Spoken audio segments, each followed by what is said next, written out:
Hello, Sagittarius, Sun, Moon, Rising, and Venus signs. Kamusta kayo? Saan po yung nasa mabuti kayong kalagayan? Welcome back po sa Star Tarot. Kung bago kayo rito, welcome din kayo. Thank you for your support. I truly appreciate it. God bless you all. Sagittarius, maraming salamat po sa inyong mga likes and subscribes at sa mga nag-iiwan po ng mga heartwarming na mga mensahe, komento sa ating mga videos. Thank you very much. Paunang mensahe po ninyo ay all tied up sa ngayon, Sagittarius. Maybe you are being restricted by someone or by a situation at this time, no? Or siguro medyo matagal na to na wala kang laya, no, na gawin ang mga gusto ninyong gawin, or wala kayong laya na sabihin, or you have no liberty to be yourself, no? Maaring ganun ang ganap dito. But that card is number 23, no? And number 23 becomes number 5 kasi 2 plus 3 is 5. So, meron dito napipintong pagbabago na. Tsaka yung aura, no, ng babae sa card, becoming bright, no? Nagliliwanag. So, parang ngayon, baka naliliwanagan na din ang inyong isipan dito sa Sagittarius. Maybe you are realizing na bakit ninyo hahayaan, 'di ba, na maging ganyan kayo forever, whereas meron naman kayong karapatan, 'di ba, na pangatawanan ng sarili ninyo, na maging kayo dapat ang boss ng sarili ninyo, 'di ba? Ikaw yung dapat na masusunod, yung willpower ninyo dapat na masunod because that is your life. 'Di ba? So, maybe sa ngayon, you are going to break away from that restriction. Baka maglalakas ng loob na kayo sa ngayon, nag-iipon lang siguro kayo ng lakas ng loob, at eventually, no, you are going to break away from that restrictions, no? Yung next message ninyo is journey. So, meron ditong travel energy. Meron biyahe dito na napipintong gawin si Sagittarius. Maaaring this is international travel, no? Kasi malaki yung bagahe, madami-dami, gabi, 'di ba? So siguro gabi yung flight ninyo, or baka madaling araw yung flight ninyo, yung ganun. Whatever the case may be, siguro matagal. It's either mahaba yung biyahe na nang pupuntahan ninyo, or baka magtatagal kayo sa inyong pupuntahan. So, pwedeng ganun ang ganap. Fourth chakra, Archangel Raphael. Yung fourth chakra natin is our heart chakra. Ito yung puso natin. Ito yung energy center that governs love. Ayan. So, pagmamahal, emotions, yung ganun. So, siguro sa ngayon, since nakangiti, no, si Archangel Raphael sa card, most likely, maghahatid siya ng healing energy sa puso ninyo, Sagittarius.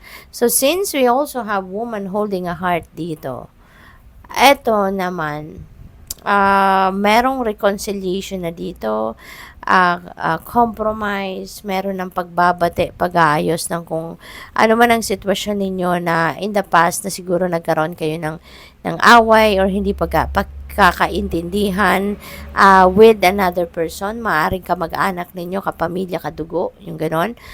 Pero ngayon, makakalagpas ka na dyan, no? Yung mga resentments ninyo, sama ng loob, anger, no? That's, that faded away already. Kasi nga, nandito na kayo sa nag-heal na kayo, naghilom na ang sugat, kaya may reconciliation na.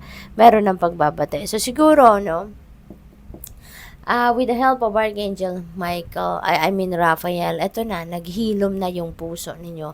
Kaya nakarating na kayo rito sa energy na ito. So, siguro, ginamot na, no, ni Archangel Raphael kung ano man yung mga sama ng loob ninyo dito sa taong ito. Kaya, you came up, no, with a peaceful resolution, or nakipag-compromise ng iba sa inyo rito. Pwede rin naman na hindi lang ito emotional aspect, no, ng buhay ninyo na mag-heal.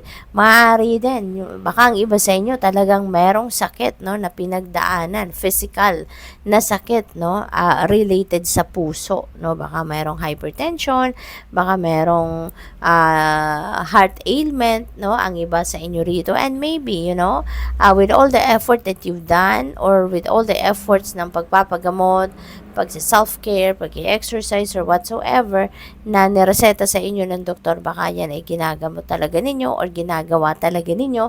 Kaya maaring sa ngayon, you are with the healing powers and healing energy din ni Archangel Raphael, no? At ang Panginoon ay maaari din na magsisimula din kayong makaramdam na ng paggaling or pagbuti, no? Pag-improve ng inyong nararamdaman. So, yun din ang napipick up ko for some of you. What else? We have number 42, woman holding a coin. Ayan. So, be on the lookout for this woman. Kasi, maaaring meron kayong mga transactions, financial transactions, no? Negosyo, transactions, at maaaring yung babaeng ito ang makakatulong sa inyo. Baka ito yung gagabay sa inyo, ito yung magbibigay sa inyo ng tulong, tip, or mag-a-assist sa inyo para ma-carry out ninyo kung ano man yung inyong dapat gawin, no? This is also about abundance, no? Energy. Kaya feeling ko ang iba sa inyo dito baka merong biyaya, no? Financial blessings din na paparating sa buhay ninyo. Kaya good luck sa iyo. What else? We have the thinking man. Ayan. So siguro you are seeking for someone na makakatulong sa inyo. Baka meron kayong gustong alamin, diskubrehin, or baka ang iba sa inyo dito nag-aaral. So, maybe you are looking for tutor or mentor, yung ganon, no? Kasi baka merong mahalaga, isang mahalagang bagay, no? Or hindi lang isa, baka marami. Mga bagay-bagay na gusto ninyong alamin, no? Meron kayong gustong matutunan sa ngayon. You're curious about something.